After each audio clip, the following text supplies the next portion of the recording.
우리 함께 한 목소리 합독해 올리겠습니다. 시작. 또 이르시되 이같이 그리스도가 고난을 받고 제3일에 죽은 자 가운데서 살아날 것과 또 그의 이름으로 죄사함을 받게 하는 회개가 예루살렘에서 시작하여 모든 족속에게 전파될 것이 기록되었으니 너희는 이 모든 일의 증인이라.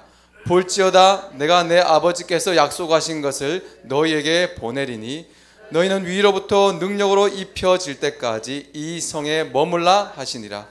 예수께서 그들을 데리고 베다니 앞까지 나가사 손을 들어 그들에게 축복하시더니 축복하실 때에 그들을 떠나 하늘로 올려지시니 그들이 그에게 경배하고 큰 기쁨으로 예루살렘에 돌아가 늘 성전에서 하나님을 찬송하니라. 아멘. 우리 옆사람 손을 좀 잡아주시면서 인사하길 바랍니다. 오늘 다 하루 종일 또 일하시고 퇴근하고 오신 거잖아요. 자, 이렇게 합시다. 수고 많으셨습니다.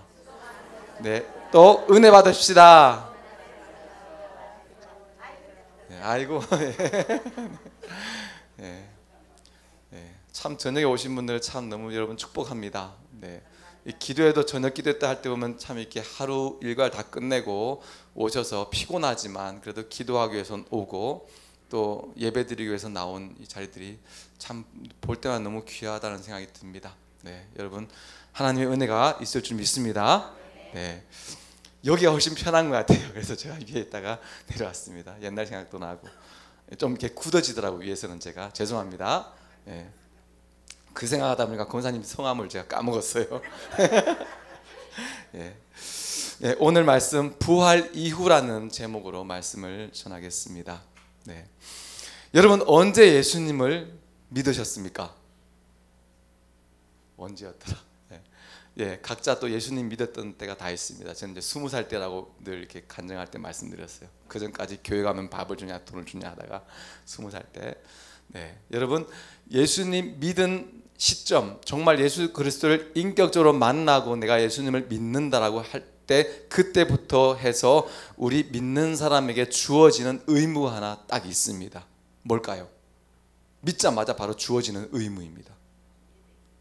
예배, 기도, 찬송. 네, 오늘 말씀에 잘 나타나 있어요. 바로 증인의 삶입니다. 증인하는. 네. 예수를 믿고 그리스도인이 된 후에 바로 주어지는 의무가 바로 증인의 삶입니다. 그리스도의 십자가 고난, 죽음, 또 3일 만에 부활하신 또 죄사함과 구원을 믿는다면 이것을 전파할 사명이 있는 것입니다. 오늘 말씀 46절, 47절을 한 번 더 우리 읽어보겠습니다. 시작. 또 이르시되 이같이 그리스도가 고난을 받고 제3일에 죽은 자 가운데서 살아날 것과 또 그의 이름으로 죄사함을 받게 하는 회개가 예루살렘에서 시작하여 모든 족속에게 전파될 것이 기록되었으니 아멘. 네, 주님의 십자가 고난과 부활 이런 것이 복음이 이미 다 예루살렘부터 시작해서 모든 족속에게 전파될 것이라고 하는 이미 예언이 있다라고 하는 얘기입니다. 자, 근데 이 일을 누굴 통해서 하시겠다는 거예요?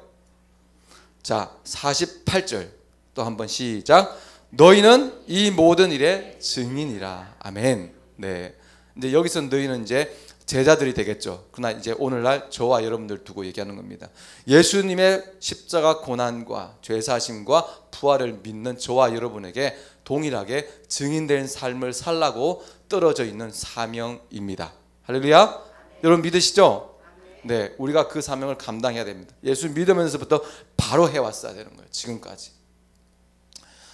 증인이 뭡니까? 증인은 보고 듣고 또 체험한 것들을 사실 그대로 증거하는 또 증언하는 그런 사람을 증인이라고 얘기하죠. 예수님의 구원 복음과 부활 소망은 1차적으로는 나에게 또 나를 통해서 다른 사람들에게 반드시 증거되어야 합니다. 이런 증인된 사명을 감당하기 위해서 오늘 몇 가지 단계를 오늘 말씀을 통해서 말씀을 드리겠습니다. 첫 번째, 증인된 삶을 살기 위해서 먼저 머물러라라고 얘기하고 있습니다. 머물러라, 스테이하라.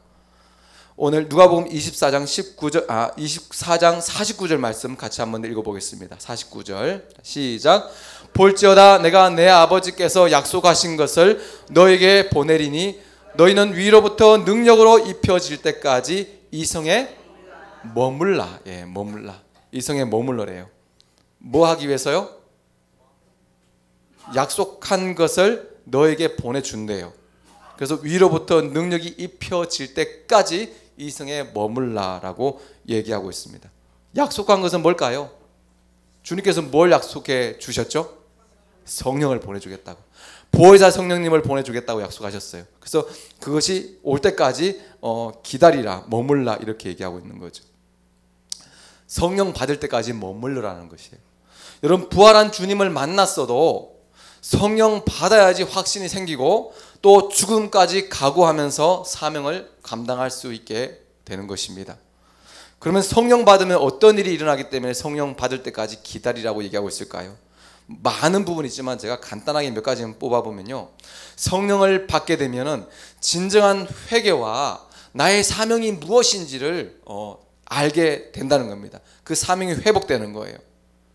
우리가 잘 아는 요한복음 21장에 보면은 예수님께서, 부활하신 예수님께서 베드로에게 나타나셔서 3번에 걸쳐서 너가 나를 사랑하느냐 물어보시고, 또 내 양을 먹이라, 또 내 양을 치라, 내 양을 먹이라, 이렇게 회복시켜주는, 3번 주님을 모른다고 부인했던 것을 다시 3번 회복시켜주는 그런 장면이 나와 있습니다. 이렇게 만났지만 베드로가 온전하게 정말 그것을 깨닫고 이해하고 사명을 감당했을 때는 오순절 다락방 이후로 성령을 받았을 때입니다. 만나고 체험했더라도 이게 나서지 않는 거예요. 되지 않는 거예요. 자존감이. 이게 회복되기 위해서 성령을 받아야 된다는 얘기예요. 그래서 우리가 사명 감당하기 위해서 먼저 여러분 우리가 성령 받을 수 있기를 바랍니다.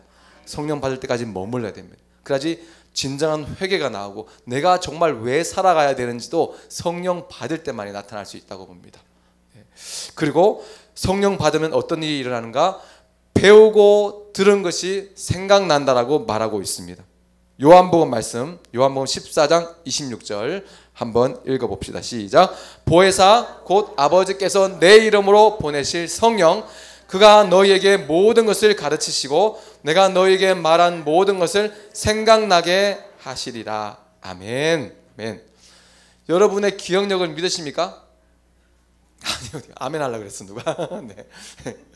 저도 제 기억력을 못 믿어요. 저는 3일 기억이라고 저는 제 스스로 얘기합니다. 3일 기억은 많이 봐준 거예요. 저는 하루도 안 되더라고요. 진짜 어떤 날은 그냥 어떻게 사는지 모를 정도로 그냥 다 까먹고 다녀요. 그런데 하나님 일을 하려고 하면 또 기가 막히게 또 다 생각이 납니다. 네. 우리의 기억은 믿을 수가 없어요. 성경을 그렇게 많이 읽고 많이 예배를 드렸어도 또 막상 나가서 하면 무슨 말해야 될지 모르고 이해도 안 되고 읽었던 거 다 까먹고 이렇게 되잖아요. 그러나 성령이 임하게 되면은 모든 것이 생각나게 될 것이라고 말하고 있습니다. 제자들이 3년 동안 그렇게 예수님 따라다녔고 다 받고 체험했지만 그들이 이거를 막상 이해하지 못했을 거예요. 그런데 성령 받고 난 다음에 그게 뭐였는지를 그때 이해가 되는 거예요. 성령께서 다 이게 기억나게 하시고, 그래서 그때 그것을 가지고 능력 있게 사역을 감당할 수 있게 된 것이죠. 그래서 성령을 받아야 된다는 얘기예요. 그렇게 하기 위해서 머물러야 된다는 얘기죠. 또 하나는 성령을 받으면 어떤 일이 일어나는가? 주님의 권세를 이양받게 됩니다. 요한복음 20장 22절 말씀 같이 읽습니다. 시작. 저희를 향하사 숨을 내쉬며 가라사대 성령을 받으라. 맞죠? 여러분 안 하시니까 지금. 너희가 네 죄든지 사하면 사하여질 것이요 네 죄든지 그대로 두면 그대로 있으리라. 하시니라. 아멘. 성령 받으면 예수님께서 우리한테 주신 권세를 이양받게 되는 거예요. 예수님이 우리와 함께 하시는 것이, 하면서 능력 있게 사역 감당할 수 있는 것은 우리한테 성령이 임할 때거든요. 우리 속에 성령이 있으면 우리가 나가서 병도 고치는 것이고, 오늘 말씀처럼 죄사함의 권세도 받을 수 있는 거예요. 이런 권세들이 어디서 나옵니까? 성령 받을 때 하기 위해서 머물러야 된다는 얘기죠. 그리고 성령 받으면 무슨 말 할지 알게 된다라고 말하고 있습니다. 무슨 말을 할지. 자, 마가복음 13장 11절 말씀 시작. 사람들이 너희를 끌어다가 넘겨줄 때 무슨 말을 할까 미리 염려하지 말고 무엇이든지 그때 너에게 주시는 그 말을 하라. 말하는 이는 너희가 아니요 성령이시니라. 아멘. 할렐루야. 우리가 전도하고 선교할 때에 여러분 수없이 많이 체험하는 겁니다. 정말 말도 어눌하고 어떻게 해야 될지 모르는데 정말 나가서 하나님 일을 하려고 할 때에 어디서 나오는지 모르는 그런 말들이 막 나오거든요. 선교지 현장에 있으면 이런 것들 참 많이 체험을 합니다. 그 특별하게 그런 곳에서는 성령께서 더 많이 역사를 하시는 것 같아요. 언어도 안 통하고 문화도 다른 데서 어떻게 살겠습니까? 무슨 말을 해야 될지 모를 때 그때마다 성령께서 주시는 것 같아요. 여러분 전도하면서도 많이 체험하잖아요. 예, 쭈삣쭈삣하고 가만히 있으면 안 되는데 한번 가보자고 딱 나타나면은 정말 기가 막히게 그 사람에게 맞는 얘기를 하면서 딱 이렇게 전도를 하게 되잖아요. 기도도 담대하게 나오게 되고. 이게 다 무슨 이름으로 하겠습니까? 성령의 힘으로 하는 것입니다. 그래서 우리가 성령 충만 먼저 받아야 됩니다. 네. 그래서 머물라고 하신 얘기예요. 머물러 있으면서 주님께서 주시는 성령을 받아야지만 나중에 사역을 할 수 있다는 거예요. 여러분 3년 공생애를 함께 보냈어도 예수님의 사역을 이해하지 못했던 가룟 유다는 중간에 뛰쳐나가 버리니까 결국 배신자가 되고 맙니다. 충분히 배우고 이해하고 공동체에서 함께 있으면서 다듬어질 때까지 머물러 있어야 됩니다. 우리가 머무르는 이유 중에서 받고 배우는 것도 있지만 이 공동체에서 다듬어지는 것도 있습니다. 옆에서 막 찌르는 것 그걸 받으면서 나를 깎아 나가고 다듬어 나가는 거예요. 이게 나중에 사역에 진짜 할 때는 정말 엄청나게 큰 도움이 됩니다. 그런 경험들을 못 해본 온실 속에서만 자라고 나면 나중에 사역하면 조그만 뭐 하나에 막 토라지고 힘들어져 갖고 그냥 사역을 포기하고 돌아오는 경우가 참 많아요. 선교지대에 있어 보면 정말 곱게 자라신 분들도 있고 고생 엄청나게 하신 분도 있는데 곱게 자라신 분들은 거기까지 와서 그 고생을 하시더라고요. 이 모든 것들을 결국 다 체험하고 경험하기 위해서는 결국 공동체 안에서 말씀으로 체험받고 함께 부대끼면서 배워야 된다는 얘기입니다.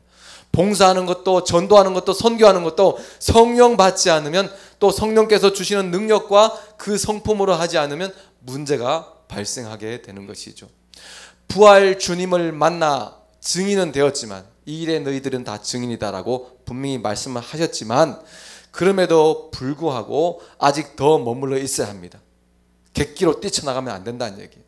땅끝까지 이르러 내 증인이 되라는 그런 명령은 이미 받았지만 준비가 되어야지 내가 드러나지 않고 정말 성령께서 하시는 사역이 될 수가 있다는 것입니다. 복음 전파의 역사는 개인의 믿음과 열정으로만 되는 것이 아닙니다. 열정이 있어서 선교지에 왔다가 부딪혀서 문제 만나면 부딪혀서 깨지고 다시 돌아가는 경우를 많이 보게 됩니다. 또한 저도 선교지에 있으면서 정말 제 스스로도 많은 부분에 있어서 더 훈련받아야 되는데 이런 것들을 많이 느낍니다. 그냥 막 나왔다가 이리 부딪히고 저리 부딪히면서 정말 더 많은 훈련의 필요성을 느끼게 되더라고요. 확실한 약속과 성령 충만과 인도하심이 우리 사역의 바로 에너지입니다. 확실한 약속, 또 사명, 비전 이런 것과 성령 충만이 없이는 절대 우리가 사역 현장에서 움직이지 말아야 합니다. 성령 없이는 절대 사역하지 말아야 됩니다. 배터리가 떨어지면 충전해야죠. 기름이 떨어지면 기름 넣어야죠. 엊그저께 연길에 있는 제 제자들이 SNS로 이렇게 음성으로 왔더라고요. 이래요. 사장님, 연면 사투리입니다. 사장님, 하나님 나라에 대해서 다시 한 번만 얘기해 주십시오. 그때 사장님 있을 때 많이 배웠는데 또 자꾸 시간 지나면서 자꾸 까먹게 됩니다. 그래서 왜 그걸 가르쳐달라 얘기하는지 보니까 이제 그 친구들이 다 개인 병원들을 운영하고 있잖아요. 치과나 성형과나. 근데 그 치과 협회에서 이제 각 병원마다 PPT를 하면서 소개를 하고 우리 병원의 어떤 특장점, 뭐 장점이라든가 왜 병원을 이끌어 나가는가, 어떤 목적으로 이끌어 나가는가 이것을 PPT를 한대요. 앞에서. 그렇게 할 때 자기네들은 하나님 나라에 대한 비전을 가지고 한다라고 얘기를 하겠다는 거예요. 간도 크더라고요.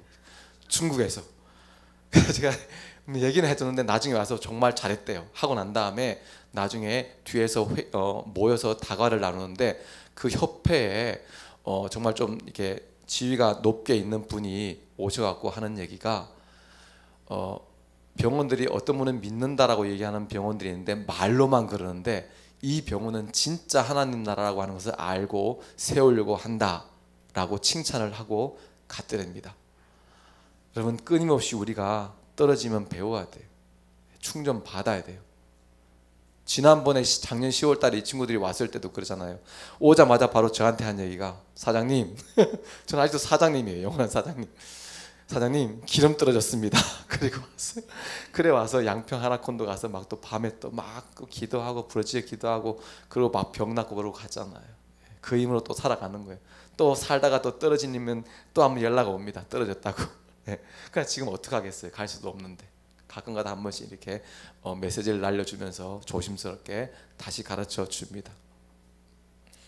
여러분, 최대한 충전받을 기회를 여러분 잡으시기 바랍니다. 있는 동안에, 머물러 있는 동안에 말씀을 잘 묵상하십시오. 그리고 기도하는 자리에서 기도를 많이 하시고 성도 간의 교제를 통해서 싫으나 좋으나 이곳에서 많이 깎아지고 배울 때까지 머물러 있으시기를 바랍니다.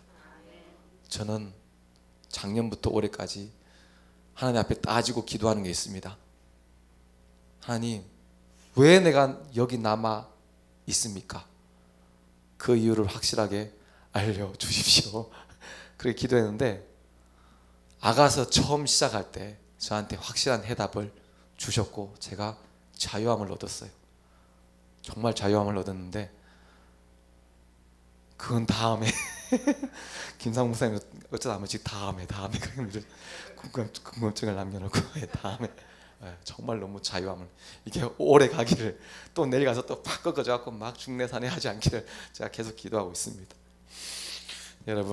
여러분이 어떤 사역을 하든지 간에 하기 전에 충분히 머물러서 성령으로 또 말씀으로 훈련되어 충만하시기를 주님의 이름으로 축원합니다. 네. 자, 두 번째 명령이 있습니다. 첫 번째는 머물러라 했잖아요. 머물러라. 그럼 두 번째 명령이 뭘까요? 힌트를 드리겠습니다. 반대말이에요. 뭘까요? 나가라. 예, 떠나라예요. 떠나라. 두 번째는 떠나라. 언제까지 머물러 있을래? 떠나라. 예, 증거하러 가라는 얘기입니다. 증인이니까. 자, 사도행전 1장 8절 말씀 함께 읽어보겠습니다. 시작. 오직 성령이 너희에게 임하시면 너희가 권능을 받고 예루살렘과 온 유대와 사마리아와 땅끝까지 이르러 내 증인이 되리라. 아멘. 네, 성령 받았으면 어떡하라고요? 가란 얘기예요. 땅끝까지. 권능 받았으면 예루살렘부터 시작해서 유대와 사마리아와 땅끝까지 이르러 내 증인. 우리가 누구라 했어요? 증인이 했잖아요. 이 모든 일에 너희가 증인이라. 증인은 가야죠. 증거하러. 문 닫아 걸고 집에만 있으면 증인이 아니잖아요. 분명히 내가 보고 듣고 체험한 것을 전하러 가야 된단 말이에요. 사람들에게. 그래서 떠나라고, 성령 받았으면 이제 떠나라라고 얘기하고 있습니다. 초대교회 때는 보니까 특별한 훈련 코스가 없었던 것 같아요. 그냥 부활하신 주님을 만나고 성령 받으면 바로 그냥 복음 전하러 다녔습니다. 뭐 그렇게 오래 있지도 않았던 것 같아요. 예, 뭐 무슨 훈련 코스 있어갖고 교회에 오래 머물러 있지도 않았어요. 다 막 가서 그냥 또 흩어내고 하니까 갔죠. 여러분, 예수님 믿고 성령 받았으면 먹고 사는 현실에서 너무 안주하지 말고 증인의 삶을 살아가라는 것입니다. 할렐루야. 돈 많으면 돈 많은 대로 그건 누리다가 안주해갖고 증인의 삶을 못 삽니다. 그리고 돈이 없으면 없는 것 때문에 너무 힘들어서 먹고 살기 바빠서 그게 짓눌려서 또 있다가 결국은 증인의 삶을 못 살고 인생 허비하고 말게 됩니다. 증인은 증거해야 합니다. 삶의 형태와 형편과 무관하게 떠나야죠. 계속 머물러 있기만 하면 사명을 잊어버리게 됩니다. 내가 왜 사는지, 내가 왜 예수 믿게 되는지, 예수님이 왜 나를 구원시켜줬는지를 잊어버리게 되는 거예요. 삶에 그냥 안주하다 보면은. 성도도 마찬가지고 교회도 마찬가지고 어느 정도 훈련이 됐으면 나가야 됩니다. 그래서 흩어지는 교회라는 용어가 있는 거예요.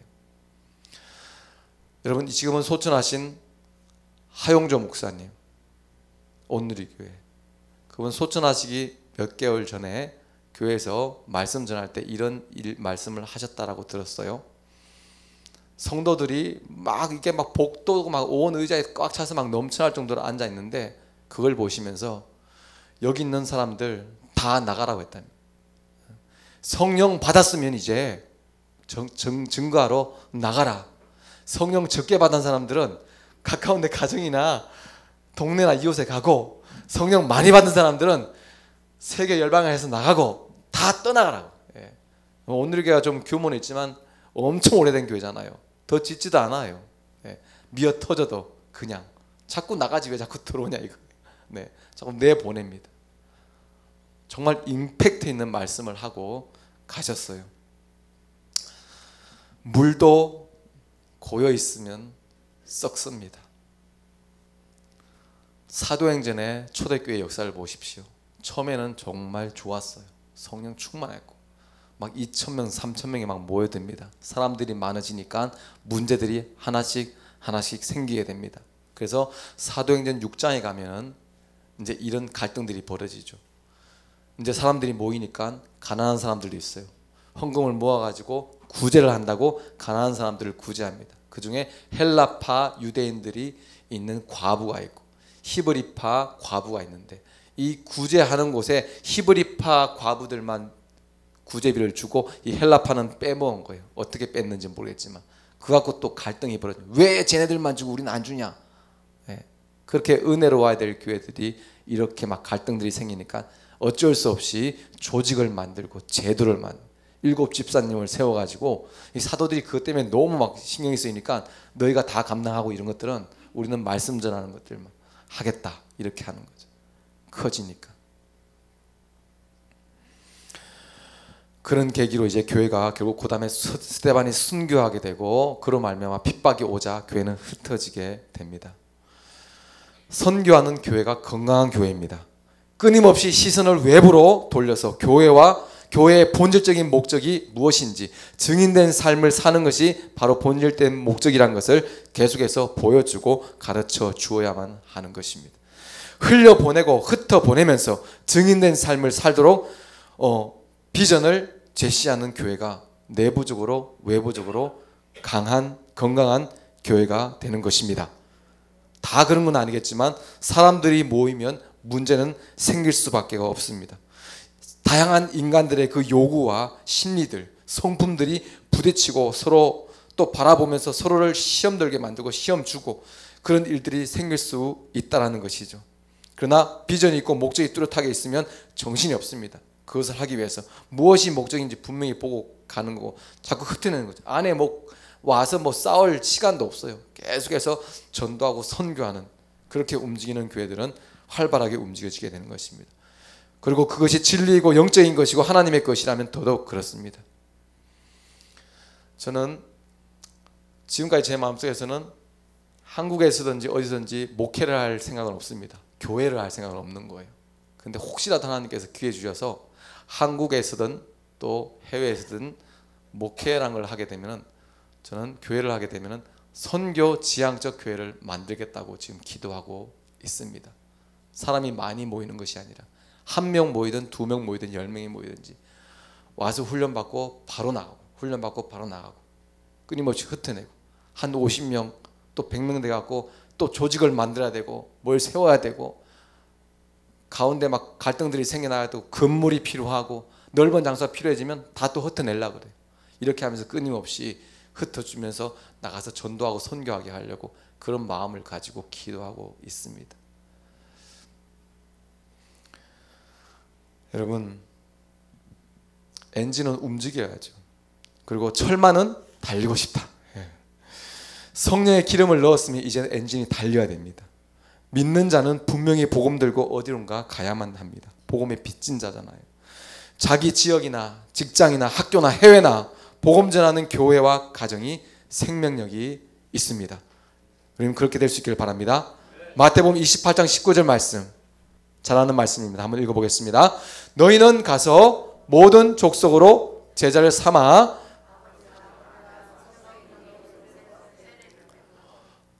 내가 너에게 분부한 모든 것을 가르쳐 지키게 하라. 볼지어다 내가 세상 끝날까지 너희와 항상 함께 있으리라 하시니라. 아멘. 결국 복음의 증인은 내 삶의 바운더리를 넘어서 모든 족속까지 품고 나갈 수 있어야 하는 것입니다. 먹고 사는 것에만 매달리다가 인생 다 허비하고 그러다가 겨우 내 받은 구원 하나 겨우 붙잡고 까딱까딱 턱걸이 하듯이 천국 가는 거. 그래서 아무런 열매도 없이 부끄러운 구원 받는 것은 우리의 사명이 아니라는 것입니다. 여러분 다시 회복할 수 있길 바랍니다. 우리는 그렇게 내 구원 하나 가지고 살다가 오라고 주어진 인생, 그렇게 주어진 구원이 아닙니다. 예수님 십자가 달려 돌아가시면서 우리를 통해서 수많은 영혼들이 구원되길 바라셔서 너희는 증인이다. 머물러서 성령 받고 나가서 전파하라. 이렇게 말씀하신 줄 믿습니다. 이렇게 머물러서 성령 받고 증인 삶을 위해서 떠나는 성도와 교회에 주님께서 주신 약속이 있습니다. 바로 함께 하시겠다는 것입니다. 마태복음 28장 20절 말씀 같이 시작. 볼지어다 내가 세상 끝날까지 너희와 항상 함께 있으리라. 아멘. 여러분 여기서 보니까 함께 있으리라 했습니다. 증인된 삶을 살며 제자 삼고 나가는 교회와 성도에게 함께 하시겠다는 것입니다. 그냥 자기 먹고 살기 바쁘고 숫자만 불리려고 하는 그 교회에다가 함께 하겠다는 것이 아니라는 얘기입니다. 성령 충만을 달라고 부르짖어 기도는 하지만 주님 명령과 그 사명을 잊어버리고 증인된 삶을 살려고 하지 않는 그런 성도와 그런 교회에 주님께서 성령을 주실 이유가 없습니다. 그냥 내 배에 불리라고 부풀리라고 성령을 주신 것이 아닙니다. 성령을 주시는 이유는 그거예요. 마태복음 말씀처럼 가서 모든 족속으로 제자를 삼아 아버지와 아들과 성령의 이름으로 세례를 주고 내가 너에게 분부한 모든 것을 가르쳐 지키게 하라. 그리하면 볼지어다 내가 세상 끝날까지 너희와 항상 함께 있으리라. 성령으로 함께 하시는 제자 삼고 전하는 자에게 증인의 삶을 사는 자에게 함께 하시겠다고 약속하고 있는 것입니다. 할렐루야. 예수님은 그냥 등 떼밀고 혼자 보내고 혼자 팔짱 끼고 구경하는 분이 아닙니다. 예수님의 사역은 아직 끝나지 않았죠. 십자가 지시고 부활하시고 하나님 우편에 앉아 계시지만 성령님을 보내주셔서 지금까지도 아직까지도 증인의 삶을 살려고 하는 저와 여러분 또 선교진 한국교회 안에 정말 그렇게 살려고 애쓰고 하나님 나라 세우려고 하는 사람들과 함께 영원토록 하시겠다고 약속해주고 계십니다. 성령께서 임하는 그런 사건들이 사도행전에 49번 등장합니다. 매 장마다 한 2번 정도는 등장하는데 온통 성령께서 오셔서 다 오신 이유가 다 증인된 삶을 살 수 있도록 복음 전하고 선교하는 일들에 사용될 수 있도록 성령을 주셨습니다. 오순절날 120명의 문도에 성령이 임재했죠.